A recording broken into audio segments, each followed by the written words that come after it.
Hi, everybody. William Shashadi here again with Trinity Mortgage. The other day, I was in my car and I was listening to a commercial about a mortgage, about a mortgage company advertising, and they were saying, if you finance with us or if you refinance with us, then you have no closing costs. Of course, being in the business, I sort of chuckle because we know no closing cost doesn't exist. I mean, nothing's free. We understand that. So what's the gimmick when they say no closing costs? I mean, what are they really saying? Well, in our business, and especially in the state of Florida is considered a high closing cost state.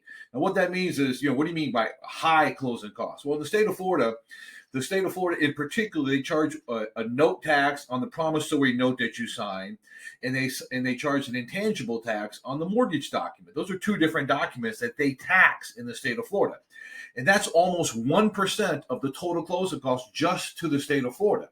And people say, well, why? Well, because the benefit is the state of Florida does not have an income tax. So since they don't collect an income tax from people every year, this is another way for them to generate the revenue. I'd rather pay a mortgage and a note tax every time I get a mortgage as opposed to paying an income tax every single year.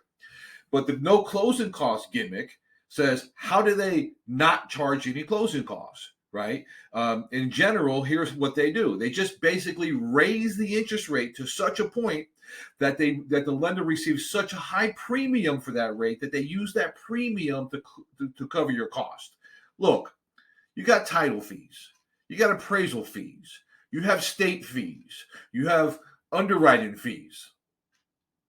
They just don't go away because someone says no closing costs. Somewhere in there, the person has to pay those closing costs. The state of Florida is not going to say, hey, since you're offering no closing cost deal, don't pay us on the note tax and intangible tax this time. No, obviously, there's closing costs. But where does the person get off saying no closing costs? All he does is raise the rate and charge you much more in the interest rate and say, look, you have no closing costs. Again, that's not the best way to go. The best way to go is get the lowest payment, get the lowest rate. Obviously, there's closing costs. Closing costs are anywhere between 3 and 5% of the mortgage amount. That's the way it is in the state of Florida. If somebody tells you otherwise, they're just misleading you. Thanks so much. Again, if you like this video, please subscribe to us on YouTube. Like us on YouTube. Share us on YouTube. Follow us on Facebook. Like us on Facebook and follow us on Twitter and Instagram. We appreciate you. We also appreciate if you share our videos. Thanks so much, and can't wait to get you the next video. Thanks.